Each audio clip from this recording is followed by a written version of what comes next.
বন্ধুসকল, সোণৰ মূল্য 1 লাখ টকা চুইছে গৈ। সোণত বিনিয়োগ কৰাটো এইটো এটা সঠিক সময় হ'ব পাৰে নি?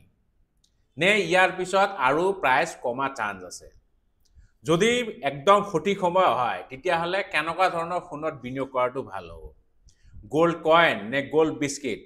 আমাৰ অসমতো সোণৰ নাও পায়, সেইবিলাকতো ফেক হয় বাৰু, সেইবিলাকৰ কথা নাই কোৱা। নে সভৰেন গোল্ড বণ্ড নে গোল্ড ইটিএফত বিনিয়োগ কৰা ভাল হ'ব? আজি ইয়াৰ বিষয়ে ডিটেইলছ আলোচনা কৰিম। ভিডিঅ'টো বহুতখিনি ইনফৰ্মেটিভ হ'ব আৰু ইণ্টাৰেষ্টিঙো হ'ব, গতিকে স্কিপ নকৰাকৈ শেষলৈকে চাব। চ' ফ্ৰেণ্ডছ, মোৰ নাম ডক্টৰ ৰাজীৱ এলভি ৰয়। যদি আপুনি ফাৰ্ষ্ট টাইম আমাৰ চেনেলটো ভিজিট কৰি আছে, প্লিজ চেনেলটো ছাবস্ক্ৰাইব কৰি দিব। ইয়াতে আমি ইনভেষ্টমেণ্ট, ট্ৰেডিং, মিউচুৱেল ফাণ্ডৰ ওপৰতে ভিডিঅ' বনাওঁ। শিকিব বিচাৰিছে যদি ছাবস্ক্ৰাইব কৰি পেলাই বেল আইকনটো দবাবলৈ নেপাহৰিব। আচ্ছা, মই আগে আপোনালোকক গোল্ডৰ প্ৰাইচটো দেখাই দিওঁ, প্ৰাইচ চাৰ্ট দেখাই দিওঁ। এইটো মই গোল্ড ফিউচাৰ্ছৰ প্ৰাইচ দেখাই আছোঁ। ফিউচাৰ্ছ মানে এইটো কণ্ট্ৰেক্ট হয়, যদিও একজেক্টলি ফিজিকেল গোল্ডৰ প্ৰাইচ একে নহয়, কিন্তু ৰাফলি একে আৰু, ঠিক আছে। ইয়াতে যদি আপুনি চায়, গোল্ড ফিউচাৰ্ছৰ প্ৰাইচ ৰিচেণ্টলি 99,000 প্ৰায় 400ৰ হাই বনাইছে। চ' ৰাইজে যদিও কৈ থাকে সোণৰ মূল্য 1 লাখ হৈছে, 1 লাখ মানে পাৰ 10 গ্ৰামছ, ঠিক আছে। চ' ইয়াতে 99,000 প্ৰায় 400ৰ হাই দেখাইছে, মানে ইমানলৈকে গৈছে। এতিয়া অলপমান তললৈ আহিছে। যদি একচুৱেল আপুনি ফিজিকেল গোল্ডৰ প্ৰাইচ চাব বিচাৰে, তেতিয়াহ'লে আপুনি IBJA-ৰ ৱেবছাইটত আহিব লাগিব। IBJA মানে ইণ্ডিয়ান বুলিয়ন জুৱেলাৰ্ছ এছ'চিয়েশ্যন। একদম সঠিক ৰেট পাব ইয়াতে। ইয়াতে চাওক, প্ৰাইচটো 24 কেৰেট গোল্ডৰ প্ৰাইচটো ইয়াতে স্ক্ৰল হৈ আছে। প্ৰত্যেক গ্ৰামৰ মূল্য আজিৰ ডেটত 9,563 হৈ আছে। চ' ইয়াতে পিউৰিটি চাব 24 কেৰেট মানে 99.99% পিউৰিটি। আৰু যদি 22 কেৰেট গ'ল্ড লয়, তাৰ পিউৰিটি হ'ল 91.6%, ঠিক আছে। চ' ইয়াতে আপুনি প্ৰাইচটো চাব, ইয়াতে একচুৱেল ফিজিকেল প্ৰাইচ পাব। চ' যিয়ে নহওক, সোণৰ মূল্যটো বহুত ওপৰত আছে এতিয়া, কিন্তু এইটো সময়ত বিনিয়োগ কৰাটো ভাল হ'ব নি? চ' আগে মই গোল্ড প্ৰাইজৰ বিষয়ে কৈ দিওঁ, গোল্ড প্ৰাইচ কেনেকৈ মুভ কৰে। গোল্ডক একচুৱেলি কোৱা হয় মানে গুড হেডছ এগেইনষ্ট ইনফ্লেশ্যন।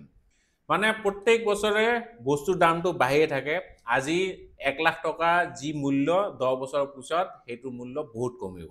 হয়তো 2 লাখ টকা আজিৰ 1 লাখ টকা ভেলু একে হৈ থাকিব, ঠিক আছে। তাৰমানে আপুনি আজিৰ ডেটত যদি 1 লাখ টকাৰ সোণ কিনি থয়, 10 বছৰ পিছত যিমান ইনফ্লেশ্যন হ'ব, সোণৰ মূল্য প্ৰায় সিমানে হ'ব। যদিও একজেক্টলি একে নহয়, বাট অলপ ইফাল সিফাল হ'ব আৰু তেনেকুৱাই হ'ব, ঠিক আছে। সেইকাৰণে সোণক কোৱা হয় গুড হেডছ এগেইনষ্ট ইনফ্লেশ্যন, ঠিক আছে। তাৰমানে আপোনাৰ পইচাটো একদম সুৰক্ষিত হৈ থাকিব, না বেছি ৰিটাৰ্ণ দিব, না কম ৰিটাৰ্ণ দিব। কিন্তু যোৱা কেইবছৰ ধৰি সোণৰ মূল্য বহুত বেছি বাঢ়ি আছে, বিশেষকৈ কৰোণাৰ পিছৰ পৰা, মানে কৰোণাৰ অলপ আগৰ পৰা 2019ৰ পৰা সোণৰ মূল্য বহুত বেছি স্পীডত বাঢ়ি আছে। মই চাৰ্টত অলপ দেখাম বাৰু। আৰু সোণৰ মূল্য কেতিয়া বাঢ়ে? যেতিয়া ইকনমিত কিবা টাৰ্মইল হয়। টাৰ্মইল মানে কিবা ধৰি লওক জিঅ'পলিটিকেল টেনশ্যন আহে, ৱাৰ আহি আছে। চ' তেনেকুৱা ধৰণৰ ছিটুৱেশ্যনত সোণৰ মূল্য বহুত বাঢ়ে। 2019ৰ পৰা এবাৰতো কৰোণা ক্ৰাইচিছ আহি গ'ল, তাৰপিছত ৰাছিয়া ইউক্ৰেইন ৱাৰ চলি আছে আৰু ইনফ্লেশ্যনটোতো বাঢ়ি আছে, সেইকাৰণে সোণৰ মূল্য বাঢ়ি আছে। মই এতিয়া আপোনাক চাৰ্টত দেখাই দিওঁ। যদি আপুনি গোল্ড প্ৰাইচটো চায়, 2019ৰ পৰা ইকুইটিতকৈ বেছি ৰিটাৰ্ণ দিছে, ঠিক আছে। মই 2019 জুন জুলাইৰ পৰা দেখাইছোঁ, জুন জুলাই, অ'কে, মে'ৰ পৰা দেখাইছোঁ, ঠিক আছে। মে' 2019ৰ পৰা যদি আপুনি এতিয়ালৈকে চায়, মানে এপ্ৰিল 2024 চাওক, 213%ৰ ৰিটাৰ্ণ দিছে, মানে ইকুইটিতকৈ বেছি। মই নিফটিৰ এবাৰ ৰিটাৰ্ণটো দেখাই দিওঁ 2019ৰ পৰা মে' জুন মানৰ পৰা, ঠিক আছে। চ' মে' জুন মানে এইখিনি মানৰ পৰা, অ'কে। চ' ইয়াৰ পৰা চাওক,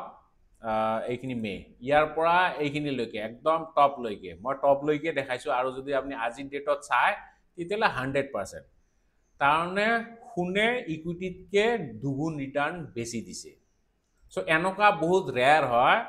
যদি আপুনি লং টাৰ্মত চায়, একদম 50 বছৰ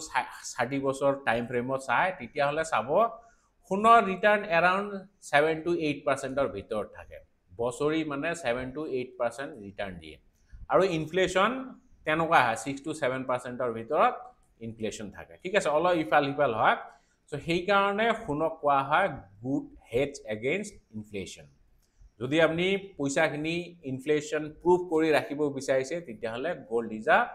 সেফ হেভেন ঠিক আছে সো যদি আপনি গোল্ডত বিনিয়োগ কৰিব বিচাৰিছে সো এতিয়া ৰাইট টাইম হ'ব নেকি বাৰু কাৰণ এতিয়াতো বাঢ়ি আছে নহয় নে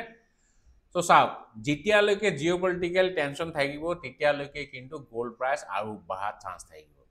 এতিয়াতো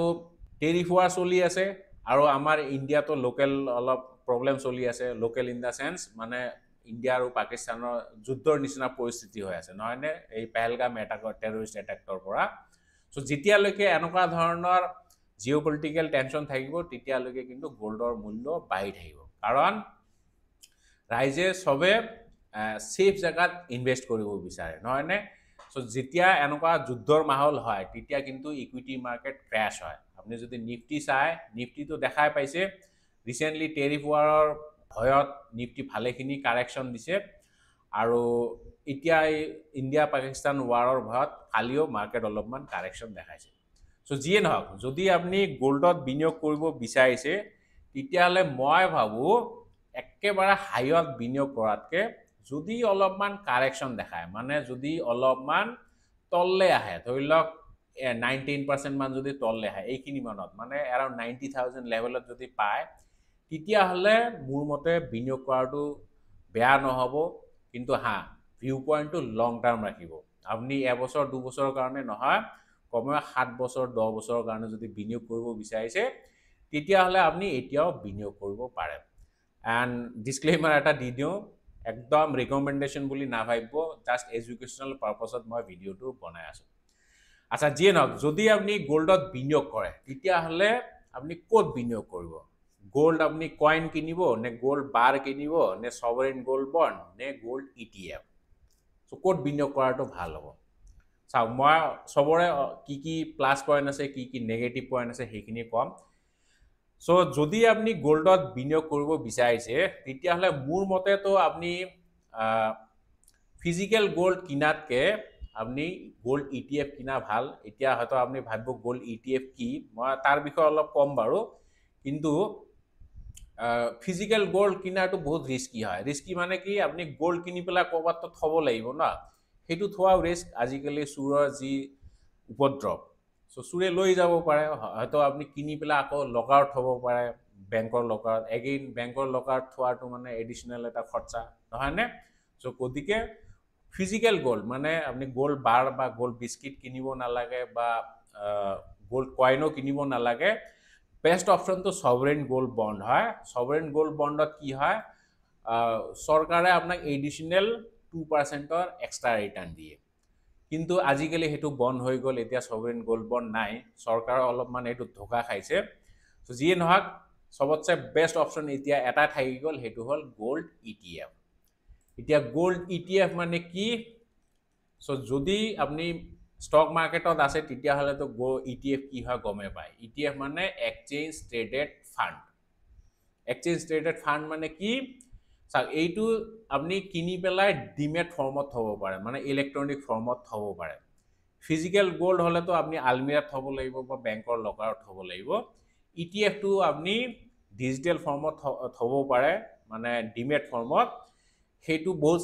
সেফ হয় সিকিউৰ হয় কাৰণ এটো হয় NSDL নহলে CDSL ৰ কাস্টডিত থাকে মানে এটো গভৰ্নমেন্ট অৰ্গানাইজেচন গতিকে তাত থাকিব তাত সুৰক্ষিত থাকিব চিন্তা কৰিব নালাগে ঠিক আছে এটি ETF টো কি হয় ETF মানে মিউচুয়াল ফান্ড কোম্পানীয়ে গোল্ড কিনে ফিজিক্যাল গোল্ড বা তেনেকুৱা ইনস্ট্ৰুমেন্ট কিনিব কিনি পেলা ইনভেষ্টৰক তাৰে ইউনিট দিব ঠিক আছে এটো কাইন্ড অফ মিউচুয়াল ফান্ড হয় মিউচুয়াল ফান্ডত যেনেকে ফান্ড ম্যানেজারে স্টক কিছুমান কিনে স্টক কিনি পেলা স্টকৰ পোৰ্টফোলিওৰ ওভাৰঅল ভ্যালুৰ পৰা আপোনাক এটা পাৰ্সেন্টেজ দিয়ে ঠিক আছে আপোনাৰ যিমান কিনি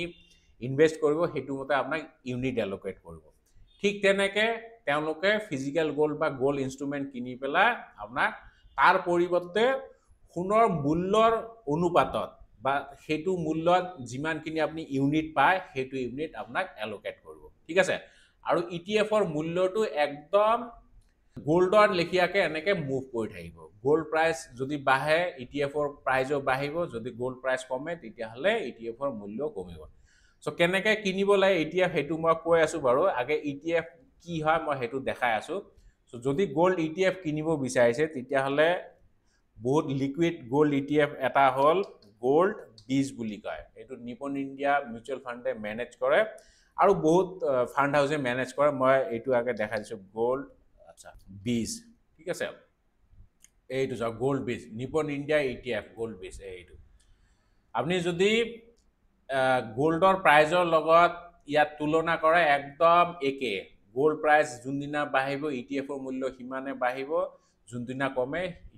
হিনা ইটিএফৰ মূল্য কমিব মই ইয়াতে কম্পেয়াৰ কৰি পেলাই দেখাইছো বাৰু গোল্ড ফিউচাৰ্স টু মই ইয়াতে কৰি পেলাই দেখাইছো এইটো চাও দেখিছেনে মই কালাৰটো অলপমান চেঞ্জ কৰি দিও তেতিয়া হলে গম পাব ওকে দেখিছে মই এইবিলাক ক্যান্ডেলস্টিক চাৰ্টটো দেখাইছো যে এইটো হল গোল্ড বীজৰ প্ৰাইস আৰু এইটো লাইন চাৰ্টটো দেখা পাইছে যে গোল্ডেন কালাৰৰ হেতু হৈছে গোল্ড ফিউচাৰৰ প্ৰাইস সো যোনদিনা গোল্ড ফিউচাৰ্স বাঢ়িছে হিনা গোল্ড বীজও বাঢ়িছে যোনদিনা কমিছে হিনা গোল্ড ইটিএফৰ প্ৰাইস কমিছে দেখিছেনে সো তাৰ মানে একদম তাক কপি কৰে গোল্ডৰ প্ৰাইসক কপি কৰে ইটিএফটোৱে তাৰ মানে ইয়াতে বিনিয়োগ কৰাটো ইটিএফত বিনিয়োগ কৰা একে বুলি ভাবিব পাৰে ঠিক আছে সো এতিয়া ইটিএফ আপুনি কিনিব কেনেকে সো যদি আপোনাৰ ডিমেট একাউন্ট আছে তেতিয়া হলে ডিমেট একাউন্টত গৈ সিম্পলি আপুনি ইয়াতে সার্চ কৰিব গোল্ড বীজ বা এইচডিএফসি ৰ গোল্ড আছে গোল্ড বীজ মই এটো দেখাই দিছো এইটো চা গোল্ড বীজ বুলি আহিছে না এনএসই বিএসই দুইটাতে লিস্টেড আছে সো সিম্পলি ইয়াতে ক্লিক কৰি পেলাই আপুনি বাই কৰিব পাৰে এতিয়া obviously মাৰ্কেট বন্ধ হৈ আছে এতিয়া তো বাই কৰিব নোৱাৰে যেতিয়া মাৰ্কেট খোলা থাকিব তেতিয়া আপুনি বাই কৰিব পাৰিব ঠিক আছে সো ইয়াতে এড টু কাৰ্ট কৰি পেলাই এইটো চাও ইয়াতে আপুনি কোয়ান্টিটি দিব কোয়ান্টিটি এটা কোয়ান্টিটি দুটা কোয়ান্টিটি আৰু ইয়াতে বেস্ট পাৰ্ট কি আপুনি 100 টকাৰ গোল্ড কিনিব পাৰে দেখিছেনে এটা মানে গোল্ড ইটিএফৰ দাম কিমান 80 रुपीस তাৰমানে আপুনি 90000 বা 1 লাখ টকা আপোনাক নালাগে আপনি 100 টকাৰ গোল্ডত বিনিয়োগ কৰিব পাৰে আচ্ছা বাই দা ওয়ে যদি আপোনাৰ ডিমেট একাউন্ট নাই আপনি ডিমেট একাউন্ট ফ্ৰীতে খুলিব পাৰিব মই তলত এটা লিংক দি দিম তাত গৈ পেলাই আপনি নিজে ঘৰতে কেৱাইসি কৰিব পাৰিব তাত obviously আপোনাৰ পেন কাৰ্ড বিচাৰিব আধাৰ কাৰ্ড আৰু বেংকৰ একাউন্ট ডিটেইলছ বিচাৰিব হেখিনি একুৰেটলি দিব লাগিব আচ্ছা জিয়ে নক এনেকে আপনি গোল্ড বীজত বিনিয়োগ কৰিব পাৰে বা আপনি যদি বিচাৰে তেতিয়া হলে গোল্ড বীজত মানে এইটো এটা ইটিএফ এ হয় এইচডিএফসি ৰ এটা গোল্ড ইটিএফ আছে এইচডিএফসি গোল্ড মই এইটো চাও তাৰমানে এইটো এইচডিএফসি এএমসি এ মেনেজ কৰা গোল্ড ইটিএফ ইয়াৰে এটা ইটিএফৰ মূল্য হল 82 रुपीस ঠিক আছে সো যদি গোল্ডত বিনিয়োগ কৰিব বিচাৰে তেতিয়া হলে মোৰ মতে ইটিএফত বিনিয়োগ কৰা ভাল কাৰণ ইটিএফ বহুত লিকুইড হয় বহুত সস্তাটো কিনিব পাৰিব আৰু ষ্টৰ কৰাটো বহুত ইজি ডিমেট ফৰ্মত আপুনি ইটিএফ টো ষ্টৰ কৰিব পাৰে আৰু ফিজিক্যাল গোল্ডৰ নিচিনা একো জঞ্জাট বা জামেলা নাই ঠিক আছে কিন্তু হা যদি আপনি কয় যে লং টার্মত ইকুইটিতকে বেছি ৰিটাৰ্ণ দিবনে হেতু কিন্তু মিছা কথা কেতিয়াবা এনেকুৱা সিচুৱেচন আহে যে ইটিএফ মানে ইটিএফ তো নহয় গোল্ড আপোনাৰ ইকুইটিতকে বেছি ৰিটাৰ্ণ দিয়ে যেনেকৈ মই 2019 ৰ পৰা দেখাইছো কিন্তু হেতু একদম লম্বা টাইম ফ্ৰেমত তেনেকুৱা কেতিয়াও হ'ব নোৱাৰে যদি তেনেকুৱা হল হয় তেতিয়া হলে যোনবিলাক কোম্পানী আছে তেওঁলোকৰ কোম্পানী বন্ধ কৰি পেলাই সবে গোল্ডতে বিনিয়োগ কৰিলে হয় কিন্তু হা লং টাৰ্মত ইকুইটি বেছি ৰিটাৰ্ণ দিয়ে গোল্ডতকে হেতু সদায় মনত ৰাখিব কেতিয়াবা আপনি ফ্ৰেকশনাল টাইম ফ্ৰেম যদি চুজ কৰে তেতিয়া আপনি দেখা পাব যে গোল্ড কেতিয়াবা আউট পাৰফৰ্ম কৰিব কেতিয়াবা আন্ডাৰ পাৰফৰ্ম কৰিব কিন্তু হা মই ইয়াতে যে কলো গোল্ডত বিনিয়োগ কৰা কথাটো যদি আপোনাৰ ভিউ পইণ্ট লং টাৰ্ম মানে 7 বছৰ 10 বছৰ তেতিয়াহে গোল্ডত বিনিয়োগ কৰিব আদাৰওয়াইজ শৰ্ট টাৰ্মত বিনিয়োগ কৰিব নালাগে কাৰণ গোল্ড বহুত ৰেলি কৰিছে হয়তো এতিয়া অলপমান কনসলিডেটও কৰিব পাৰে বহুত দিন একে জায়গাত ট্ৰেড কৰি থাকিব পাৰে সো জিয়ে নহক মই আশা কৰিছো ভিডিওটো অলপমান ইনফৰমেটিভ হৈছে আপোনালোকৰ কাৰণে যদি ভিডিওটো ভাল পাইছে প্লিজ লাইক শেয়াৰ কৰি দিব শেষলৈকে ভিডিও চোৱাৰ বাবে অশেষ ধন্যবাদ জয় আই